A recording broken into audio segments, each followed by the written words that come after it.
समर्थ. नमस्कार मंडळी. बघा, बोलता बोलता दुसरा श्रावणी सोमवारही आला.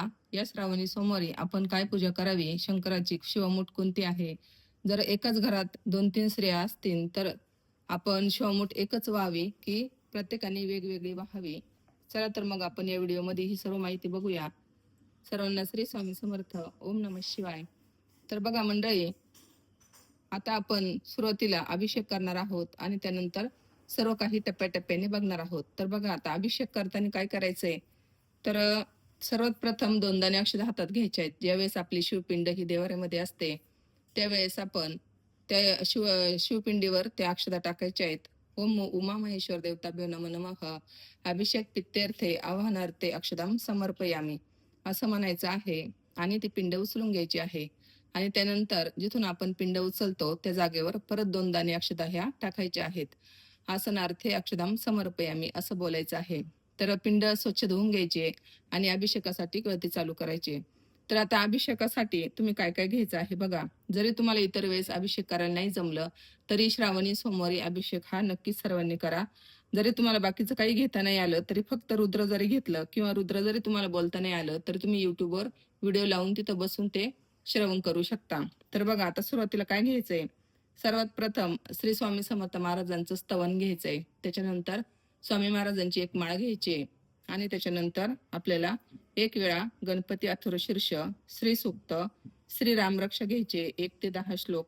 त्यानंतर गायत्री मंत्र घ्यायचा 24 वेळा, महामृत्युंजय मंत्र 11 वेळा, पंचप्रणवयुक्त महामृत्युंजय मंत्र 11 वेळा, अमृत संजीवनी मंत्र 11 वेळा, संजीवनी मंत्र 1 वेळा, शिवमहिम मराठी किंवा संस्कृत 1 वेळा, श्री रुद्राध्याय संस्कृत 1 वेळा, शिवकवच 1 वेळा, कालभैरवाष्टक 1 वेळा, शिवाष्टोत्तर शतनामावली आणि त्यानंतर शिवशंकर ध्यान घ्यायचंय.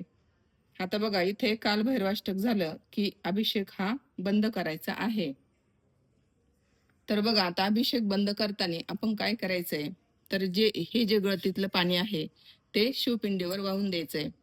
ओम उमा महेश्वर देवताभ्यो नमः नमः. अभिषेकम स्नानम समर्पयामी पुनरपि शुद्धोदकम स्नानम समर्पयामी असं बोलायचं आहे आणि ती शिवपिंड पुसून घ्यायची आहे.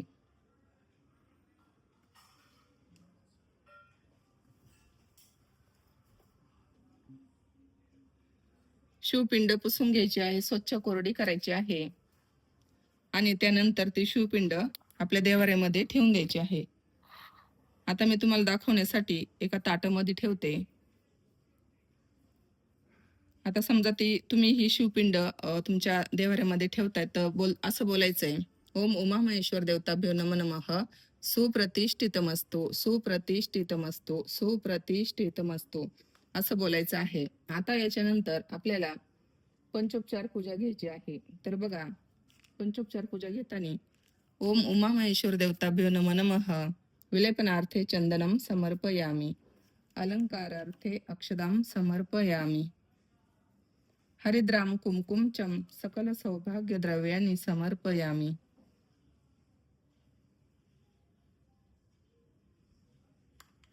ऋतुकाल पुष्पानी समर्पयामी. आता इथे माझ्याकडे सफेद फुल नाहीये म्हणून मी पिवळं फुल वाहते. तर तुमच्याकडे सफेद फुल असेल तर तुम्ही नक्कीच सफेद फुल व्हायचं आहे. धोत्रा असेल तर खूपच छान, कारण शंकर भगवान यांना धोत्र्याचं फुल हे खूप प्रिय आहे. तर बघा, आता यानंतर बिल्वपत्र व्हायचं आहे. बिल्वपत्र वाहताना आपण त्याचा मंत्र घ्यायचा आहे. त्रिदलम त्रिगुणाकारम त्रिनेत्रम च त्रिदायुधम त्रिजन्म पाप संवारम एक बिल्वपत्र शिवार्पणम. बिल्वपत्र वाहताना बिल्वपत्र हे अशा पद्धतीने व्हायचं आहे. बघा, याचा देठ हा भगवान शंकरांकडे करायचा आहे आणि हे जे पानं आहेत ते असे पालथे व्हायचे आहेत. ओम नमः शिवाय. त्यानंतर आपण धूपदीप दाखवायचा आहे. ओम उमा महेश्वर देवताभ्यो नमः नमः. धूपम अग्रपयामी, दीपम दर्शयामी. त्यानंतर आपण नैवेद्य दाखवायचा आहे. नैवेद्यासाठी पाण्याचं भरीव मंडल करून घ्यायचंय. त्यावर नैवेद्य ठेवायचा आहे जो तुमच्याकडे असेल तो, आणि त्यावर एक बेलपत्र किंवा एक फूल ठेवायचंय आणि पाण्यामध्ये बुडून तर नैवेद्यासाठी पाण्याचं भरीव मंडल करून घ्यायचंय. त्यावर नैवेद्य ठेवायचा आहे जो तुमच्याकडे असेल तो. फळ असेल तर फळाचं देठ हे देवाकडे करायचंय आणि त्यावर एक बेलपत्र ठेवायचंय किंवा बेलपत्र नसेल तर तुम्ही एक फुलंही ठेवू शकता आणि एक हातामध्ये घ्यायचंय. आता माझ्याकडे बेलपत्र नाहीये जास्त म्हणून मी फुलाची पाकळी ठेवली आहे. एक फुल हातामध्ये घ्यायचंय किंवा फुलाच्या थोड्याशा पाकळ्या हातामध्ये घ्यायच्या आहे. पाण्यामध्ये बुडवून नैवेद्यभोवती 3 वेळा फिरवायचे आहे. ओम तत्सवितुर्वरेण्यं भर्गो देवस्य धीमहि धियो यो नः प्रचोदयात. आता नंतर आपल्याला भगवान शंकरांना नैवेद्य भरवायचा आहे. तो कसा भरवायचा आहे? ओम प्राणाय स्वाहा, ओम अपानाय स्वाहा, ओम व्यानाय स्वाहा, ओम उदानाय स्वाहा, ओम समानाय स्वाहा, ओम ब्रह्मणे अमृतत्वाय स्वाहा असं म्हणून ते बेलपत्र किंवा फूल तिथे वाहून द्यायचंय. त्यानंतर एक पाणी तामणामध्ये सोडायचंय. ओम मध्ये पाणी समर्पयामी. परत एकदा बेलपत्र किंवा एक फूल हातात घ्यायचंय. ते पाण्यामध्ये बुडून परत एकदा आपल्याला भगवान शंकरांना नैवेद्य भरवायचा आहे. पुन्हा प्रोक्षः असं म्हणून 3 वेळा परत पाणी फूल किंवा बेल हातात जे घेतलेले आपण ते नैवेद्यभोवती फिरवायचंय. ओम तस्य वितुर्वरेण्यं भर्गो देवस्य धीमहि धियो यो नः प्रचोदयात. ओम प्राणाय स्वाहा, ओम अपानाय स्वाहा, ओम व्यानाय स्वाहा, ओम उदानाय स्वाहा, ओम समानाय स्वाहा, ओम ब्रह्मणे अमृतत्वाय स्वाहा असं म्हणून वाहून द्यायचे. 3 चमचे पाणी तांबण्यामध्ये सोडायचे. ओमत्रा प्रक्षम समर्पयामी, हस्त प्रक्षलम समर्पयामी, मुख प्रक्षलम समर्पयामी. आता एक फुल घ्यायचंय. ते गंध अक्षदा हळदी कुंकामध्ये बुडवायचे आणि भगवान शंकरांना आणि माता पार्वतीला वाहून द्यायचे. करुद्वर्तनार्थे चंदनम समर्पयामी असं म्हणून ते वाहून द्यायचे. त्यानंतर ओम उमामहेश्वर देवताभ्यो नमः नमः फलानि नैवेद्यम समर्पयामी ध्यायम ध्यायामी नमस्काराने समर्पयामी असं म्हणून आपण नमस्कार करायचा आहे. आता यानंतर भाग येतो तो आपल्याला शिवमूठ वाहण्याचा. तर बघा, आता या सोमवारची शिवमूठ ही सफेद तीळ आहे. तर शिवमूठ वाहताना आपण कशी व्हायची आहे? तर बघा, शिवमूठ वाहण्याचे 3 प्रकार आहेत. आता मी थोडंसं बाजूला करते आणि तर बघा आता शिवमूठ कशी व्हायची आणि मंत्र कसा बोलायचा आहे. तर बघा, शिवमूठ वाहताना शिवमूठ आपण हात असा धरायचा आहे शिवमुठीवर आणि भगवान शंकरांना बोलायचंय की शिवा शिवा आणि शिवमूठ वाहताना थोडे थोडे तीळ भगवान शंकरांच्या पिंडीवर सोडायचे आहेत.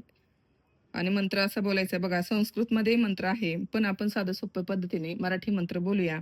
शिवा शिवा महादेवा माझी शिवामूठ ईश्वरा देवा सासू सासरा दिरा भावा नंदा जावा भ्रतारा नावडतीची आवडती करे देवा असं म्हणायचंय. आता काही या पद्धतीने शिवामूठ वाहतात बघा. शिवा शिवा महादेवा माझी शिवमूठ ईश्वरा देवा सासू सासरा दिरा भावा नंदा जावा भ्रतारा नावडतीची आवडती करे देवा. आणि काही काही ठिकाणी अशी शिवमूठ वाहतात बघा. शिवा शिवा महादेवा माझी शिवमूठ ईश्वरा देवा सासू सासरा दिरा भावा नंदा जावा भ्रतारा नावडतीची आवडती करे देवा अशी म्हणून ती शिवमूठ वाहून देतात. तर बघा, आता तुमच्याकडे कशी पद्धत आहे त्या पद्धतीने तुम्ही शिवमूठ ही व्हायची आहे. तर ही भगवान शंकरांची अशी पूजा सर्वांनीच करायची आहे. तर आता बघा, आपल्याला प्रश्न असा पडलेला असतो की एकाच घरामध्ये 3-4 स्त्रिया असतील तर त्यांनी भगवान शंकरांना वेगवेगळी शिवमूठ व्हावी का? तर हो, कारण कसं आहे माहिती का, आपण प्रत्येकाचे पती हे वेगवेगळे आहेत आणि समजा घरात तुम्ही आई, मुलगी, सून किंवा अजून कोणी असेल तर प्रत्येकाची सेवा ही वेगवेगळी आहे आणि प्रत्येकाचे कर्म हे वेगवेगळे आहेत. त्यामुळे शिवमुठ ही प्रत्येकाने वेगवेगळी व्हायची आहे आणि प्रत्येकाचं म्हणजे संकल्प हा प्रत्येकाचा वेगवेगळा असतो. कोणी आपल्या मुलांचं चांगलं व्हावं म्हणून भगवान शंकरांकडे प्रार्थना करत असतो, तर कुणी आपल्या नवऱ्यासाठी करत असतो. खरं हा सोमवार हा आपल्या नवऱ्यासाठीच धरायचा असतो, आपल्या पती राजांसाठीच धरायचा असतो.